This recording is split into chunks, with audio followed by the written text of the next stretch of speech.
오늘 본문의 내용은 요셉이 친위대장 보디발 집에 그 감옥에 갇힌 후에 얼마 뒤에 일어난 사건을 말하고 있습니다. 애굽왕 바로의 술 맡은 관원장과 떡을 굽는 관원장이 애굽왕 바로에게 범죄하여서 친위대장 집에 그 감옥에, 그러니까 요셉이 갇혀 있는 그 감옥에 함께 갇히게 됩니다. 애굽에서 바로의 술과 떡을 담당한다는 것은 바로의 아주 최측근에 해당하는 아주 높은 지위에 속하는 사람들입니다. 그만큼 지위가 높은 사람들이었지만 오늘 애굽왕 친위대장의 그 감옥에 오늘 요셉과 함께 갇히게 되었습니다. 요셉과 함께 갇히게 되었지만 요셉과는 다릅니다. 왜냐하면 요셉은 억울하게 누명을 쓰고 그 감옥에 오게 되었고, 오늘 이 두 관원장들은 애굽왕 바로에게 분명한 범죄함이 있었기 때문에 이 감옥에 들어오게 된 것이라고 말씀하고 있습니다. 친위대장 보디발은 요셉에게 그 두 관원장을 시중 들도록 그 일을 시킵니다. 보디발의 집사였던 그 요셉이 이제는 감옥에 갇히게 된 그 죄수들을 시중드는 사람이 되었다는 것을 보여줍니다. 그 한 집안을 모든 일들을 대신하는 집사에서 이제 갇힌 죄수들, 정말 그 인생이 그 신분이 떨어지는 것 같은 떨어진 그 사람들을 또 섬기는 더 밑으로 떨어지는 것처럼 보입니다. 요셉은 그렇게 억울하게 누명을 쓰고 들어왔지만 오늘 두 관원장을 시중두는 그 일까지 자신이 그 떨어졌다는 것을 또 확인할 수 있습니다. 그러던 어느 날 두 사람이 동시에 서로 다른 꿈을 꾸게 됩니다. 그리고 근심에 빠져 있습니다. 그 얼굴빛에 그 근심이 있는 것을 본 요셉이 자신에게 그 하나님께 그 꿈을 알려달라고 말을 하는 것이 오늘 본문의 내용입니다. 우리가 이 요셉의 이야기를 계속해서 묵상하면서 보게 되는 것은 하나님께서 요셉과 함께 하시며 그를 형통하게 하셨다는 것입니다. 형들에게 버림을 받고 종으로 팔려갑니다. 그리고 그 종으로 팔려간 그 집에서 하나님께서 함께 하심으로 그 형통함으로 아주 밑에서 시작해서 이제 그 집을 전체 총괄하는 집사의 자리까지 올랐습니다. 하지만 억울하게 누명을 쓰고 감옥에 갇힙니다. 그럼에도 하나님께서 함께 하심으로 요셉은 형통함을 누리며 그 감옥의 간수장이 그 감옥 안에서 이루어지는 모든 것들을 맡기는 만큼의 그 형통함을 누리게 되었습니다. 그래서 친위대장인 보디발은 그 요셉에게 그 두 관원장이 함께 갇히게 되었을 때 요셉에게 그 두 관원장을 시중을 들도록 시켰기도 했던 것입니다.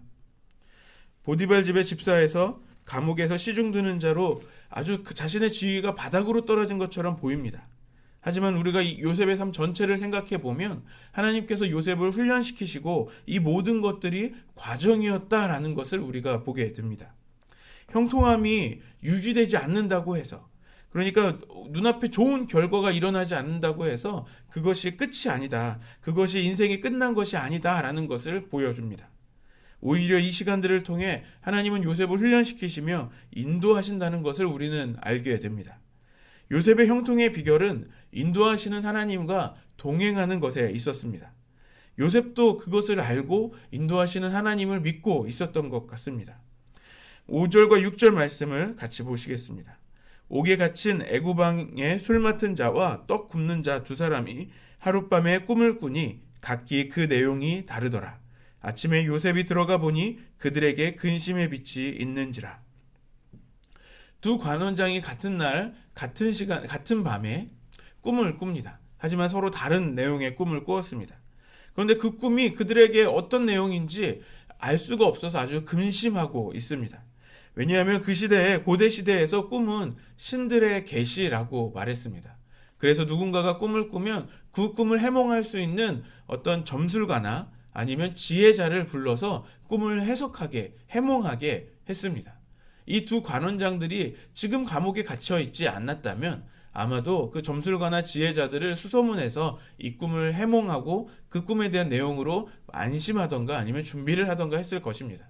그런데 지금 이들은 감옥에 갇혀 있습니다. 누구도 자신의 꿈을 해석해 줄 수 없다라고 생각하고 지금 얼굴에 근심의 빛이 가득한 것입니다. 7절과 8절 말씀을 또 보시겠습니다. 요셉이 그 주인의 집에 자기와 함께 갇힌 바로의 신하들에게 묻되 어찌하여 오늘 당신들의 얼굴에 근심의 빛이 있나이까? 그들이 그에게 이르되 우리가 꿈을 꾸었으나 이를 해석할 자가 없도다. 요셉이 그들에게 이르되 해석은 하나님께 있지 아니하니까 청하건대 내게 이르소서. 왜 근심의 빛을 하고 있느냐라는 요셉의 질문에 두 관원장은 그 꿈을 해석할 자들이 없다라는 것을 말해 주었습니다. 그들에게 대답하는 요셉의 말이 오늘 중요합니다. 요셉은 그들에게 해석은 하나님께 있지 아니하니까 라고 질문합니다. 새번역 성경에서는 이렇게 번역합니다. 해몽은 하나님이 하시는 것이 아닙니까? 라고 질문하는 것이죠. 이 질문은 정답을 가지고 있는 질문입니다. 오직 해몽은 하나님께 있습니다 라는 고백인 것이죠. 꿈을 주신 분이 하나님이시기 때문에 그 꿈의 해몽도 하나님께 있다라는 것을 말하는 것입니다. 창세기에서 요셉의 등장에서 가장 중요했던 것은 요셉이 17세에 꿈을 꾸기 시작한 것이었습니다. 하나님께서 주신 그 꿈이 있었습니다. 요셉은 모든 형제들과 심지어 아버지마저도 자신에게 절하게 될 것이라는 것을 말해주는 그 꿈을 꾸었습니다. 하지만 요셉은 그 꿈 자체만을 믿고 있지는 않았습니다. 그 꿈을 주신 하나님을 의지하고 그 하나님께서 나를 인도하실 것을 믿었던 것입니다. 요셉은 사랑받는 아들에서 형들의 미움으로 버림을 당해 애굽의 종으로 팔려 나갔습니다.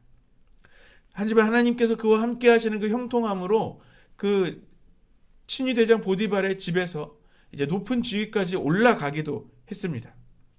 하지만 그 안에서 억울하게 누명을 쓰고 감옥에서 그 갇힌 죄수들을 시중드는 사람이 될 정도로 아주 신분이 떨어지게 되기도 합니다. 하지만 하나님의 형통하심으로 그는 그곳에서도 인정을 받게 되었습니다. 그렇기 때문에 요셉은 하나님을 믿을 수밖에 없었던 것이고 하나님을 믿고 있었던 것을 보여줍니다. 해몽은 하나님이 하시는 것이 아닙니까? 라는 이 질문, 자신에게 꿈을 주신 분이 하나님이심을 고백하고 있는 것입니다. 그래서 그의 인생이 절망으로 정말 나락으로 떨어지는 것 같은 그런 상황들을 늘 경험했을지라도 그는 자신이 하나님의 인도하심 가운데 있다라는 것을 믿고 있습니다. 그래서 오늘 그 두 간원장들에게 내게 꿈을 주시고 그 꿈으로 인도하시는 하나님을 믿기 때문에 나에게도 그 꿈을 한번 이야기해달라라고 말할 수 있었던 것입니다. 많은 그리스도인들이 요셉의 꿈과 또 먼 훗날 애굽의 총리가 되는 것을 생각해 보면서 우리에게도 그런 형통함이 있기를 소망합니다. 하지만 요셉은 그 결과만을 바라보고 있지 않았습니다. 꿈을 주신 하나님, 그리고 그 꿈으로 인도해 가시는 그 하나님을 믿고 바라보고 있었습니다. 그 과정은 쉽지 않았습니다. 마음대로 되지 않는 것처럼 보입니다. 그런 어려운 과정을 겪으면서 쉽게 절망하고 포기할 수도 있었습니다. 우리가 그 어려움의 시간을 보낸다면 우리의 신앙을 점검해 볼 필요가 있습니다. 우리는 지금 나와 함께 하시는, 우리를 인도하시는 그 하나님을 바라보고 있는지, 아니면 남들보다 형통함이 없고 다른 형통함보다 내 삶의 모습이 더 절망적인 것을 보면서 더 낙심함 가운데 있는지를 점검해 봐야 합니다. 오늘 요셉의 고백과 같이 꿈을 주시는 분은 하나님이십니다. 우리가 그것을 믿는다면 우리가 다른 누군가의 그런 형통함을 부러워할 필요도 없습니다. 오늘 우리를 인도하고 계시는, 나를 인도하고 계시는 그 하나님으로 우리가 만족할 수 있어야 하는 것입니다. 그러면 우리가 주님의 그 인도하심을 따라 살아가는 가운데 주님이 주시는 그 형통함을 우리도 누리면서 살아가게 될 수 있습니다. 공부를 잘하는 사람들에게 그 비결을 물어본다면 돌아오는 대답은 한 가지입니다. 예습과 복습을 철저히 하는 것이라고 말합니다. 다른 어떤 방법이 없다라고 말하는 것이죠. 형통한 그리스도인의 비결도 마찬가지입니다. 우리에게 그 형통함의 비결은 다른 것에 있지 않습니다. 오직 하나님과 동행하는 것입니다. 우리를 인도하시는 그 하나님을 믿고 그 하나님과 동행하는 것입니다. 우리가 그 하나님과 동행하며 살아갈 때에 우리의 삶에 그 형통함이 결국에는 드러나며 나타나게 됩니다. 또 우리의 그 하나님과 동행함으로 나타나는 그 형통함을 보며 그 형통함을 그 소망하는 사람들이 더욱 부러워하게 될 수도 있습니다. 우리를 인도하시는 그 하나님과 동행하며 그 형통함을 누리는 저와 여러분들 되시기를 소망합니다.